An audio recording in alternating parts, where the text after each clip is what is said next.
नमस्कार, ABN news live Marathi चॅनलमध्ये आपले स्वागत। आपण बघत आहात एबीएन न्यूज लाईव्ह मराठी। आम्हाला पोलीस प्रशासनाने नाही, चोपडा शहर पोलीस निरीक्षकांनी व विलास पाटील या पोलीस कर्मचाऱ्याने भांडवलदारासोबत संगनमत करून बेघर केले। चोपडा तहसीलदारांच्या दालनात महिलांचा आक्रोश, तहसीलदारांनी तात्काळ चौकशी करण्याचे दिले आश्वासन। जळगाव जिल्हा चोपडा तालुक्यातील चोपडा शहरात नगर परिषदेच्या मागे नगर परिषदेच्या हद्दीत असलेल्या वार्ड क्रमांक 34 मध्ये गेल्या 25 ते 30 वर्षापासून अनेक बेघर भूमिहीन महिला आपल्या मुलाबाळांसह झोपड्या उभारून राहत आहे। हलाखीच्या परिस्थितीमुळे ते देहविक्रीचा व्यवसाय करून आपल्या मुलाबाळांचे पालन पोषण करतात।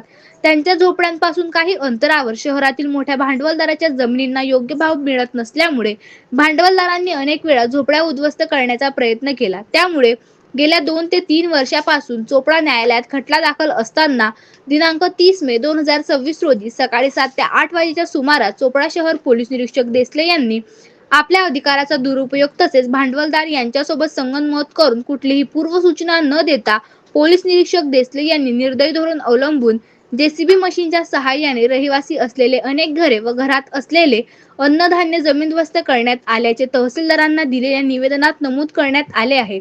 तसेच बेघर झाल्यामुळे सुंदरी नावाची एक 35 ते 40 वर्षाच्या महिलेच्या डोक्यावर छत नाही, तसेच 3-4 दिवस पोटात अन्न नसल्यामुळे तिचा मृत्यू झाल्याचा धक्कादायक प्रकार घडल्याचे समोर आले आहे।